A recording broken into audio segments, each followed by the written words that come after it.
So I'm going to cover two emails in this one. I'll start with the first one here.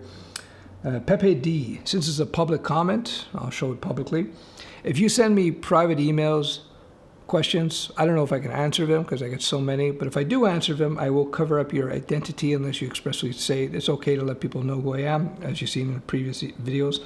But if you publicly post on YouTube, then I'll just take a screenshot, like that, since it's already out there, right? So Pepe Vadi said, "This guy is the biggest troll in the internet, laugh out loud." So this is from my Should You Learn C++ in 2019.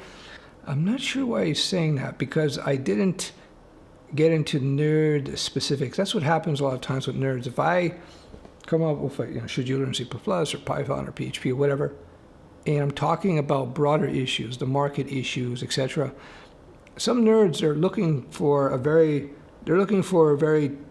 tech or technical detail-oriented videos, I think. And that's why I got that comment. There you go. What's funny, I was my first, but I did a video on Should You Learn C++ in 2018. I think it was that one. And I did that video with zero expectations of much traffic.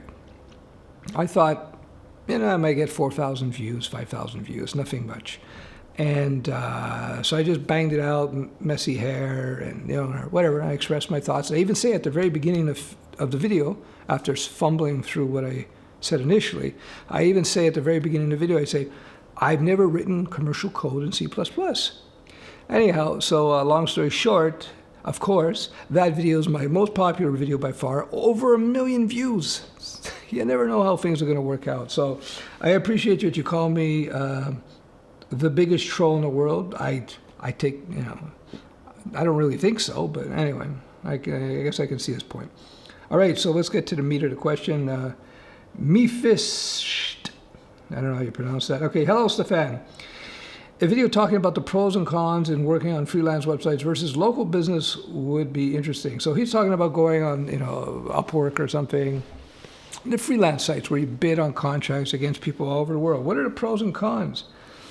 Well, I guess the cons are that if you're not in India or Bangladesh or something, you're in a richer country where your cost of living is much higher, so you have to charge more, right? Somebody in India, their housing and food costs are probably much, much, much less than somebody living in the United States or Canada or I guess most places in Europe, right? So, if you have to pay, $400,000, $500,000 for your home versus $50,000, you got to charge more, right? So if you're in the West and you got to compete against people in India and Africa or wherever else on the contracts, it could be daunting. But even on those sites, if you position yourself properly, you develop reputation, etc., you learn the pricing models. I talk about this in my freelance course. You can compete even in New York City with people in Bangladesh. It's a whole video that I could do, but you can do that. But so compare that versus local jobs. So here's the advantage.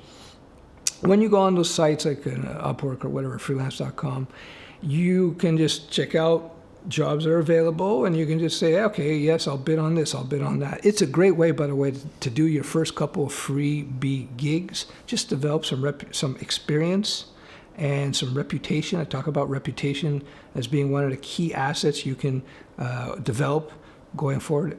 Reputation is huge, huge, huge, huge, having a good rep. So one way to get a rep, to build a rep, is to do some work on one of these sites, because you can build your profile there. So you can take the first couple of jobs, small jobs, for free as a training experience. Remember, a lot of people will go to boot camps and pay all kinds of money because they say, well, I'm going to get a stage work. They're going to place me in some place where I can work for free. Well, you don't need to go to a boot camp to do that. You can just do it on your own, right? You do my foundation training, a couple of my project courses, and then boom, boom, you can go on one of these freelance sites and just say this, you got a little job to do, like, whatever, do a WordPress thing or do this PHP thing, whatever it is. You say, okay, I'll do it for free. I'm learning. I'll do it for free. And you get some takers, and then you're going to learn. Learning to code or on real projects with real clients is a part of the training. It's part of the training. Whether if not your end goes to become a freelancer or work for a company, it's still very good training. So that's how I would look at these freelance opportunities, these freelance sites. They give you an opportunity to just get in real quick to do those free gigs.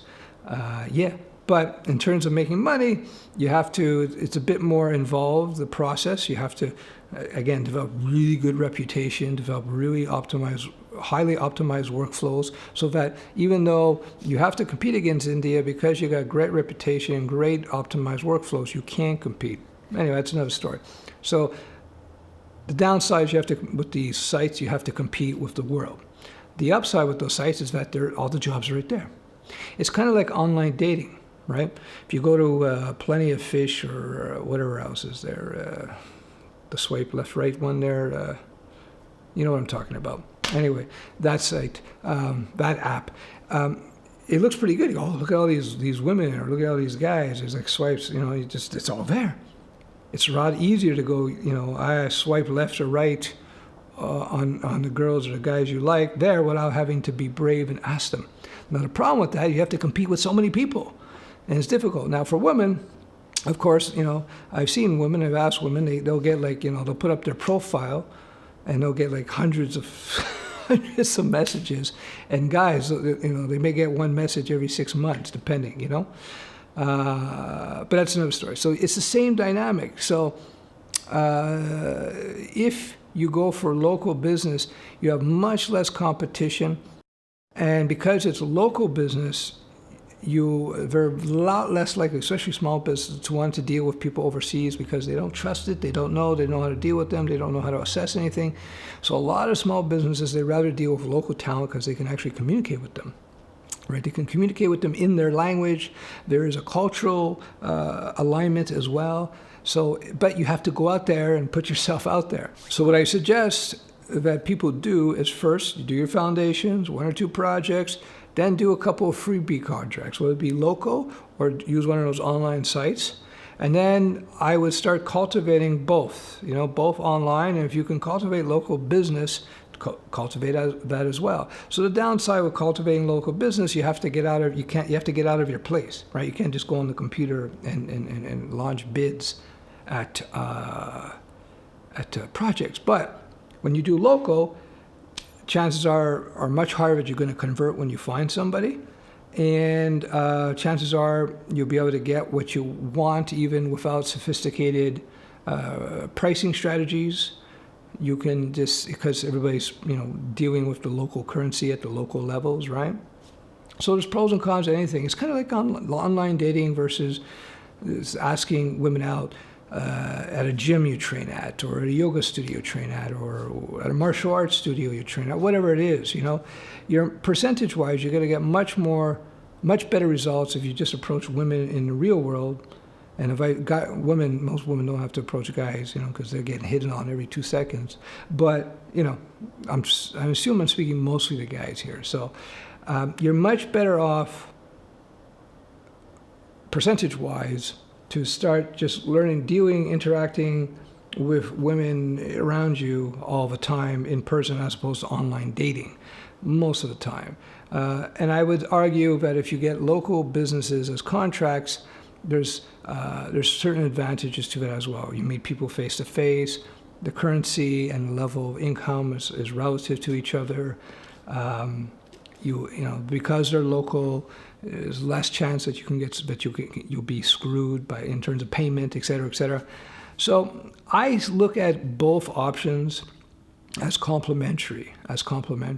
I know some people have set up very good structures for online, so they have a huge swath of clients, if that's the right word, a bunch of clients online through freelance sites, and they make a lot of money. But they have good workflows in place so that they can maximize their time and compete worldwide. But here's what happens. Once you find a good client and you've done good work for them, they will want to come back to you, because finding a good developer is like finding a needle in a haystack, as they say. They rather deal with somebody they know, so then all of a sudden they become much less price conscious and much more quality of work conscious. Anyway, this is a generalization, depends on the individual, of course. So there you go. So Online, ease of access, but lots of competition. So you have to have more sophisticated and advanced pricing mechanisms and workflows. And local, lot less numbers, not as easy to access local business because you got to actually start talking to people for real. But I think that's healthier in a way. I think there's advantages there in terms of pricing, much less competition, and it's also much more likely you're going to get paid, et cetera, because you can come and visit them, right? So there you go. I look at them as potentially complementary, and you can decide, depending on how you want to work, which one is best for you. If you're in San Francisco with super high rents, you have a reality you have to contend with there, versus if you are in India or you're in Pakistan or something, then you have a lower cost of living. There we go. Because you have a lower cost of living, you can compete more easily without necessarily having to have a sophisticated pricing and workflow strategy in place. All right, that's it for today's emails. Bye-bye.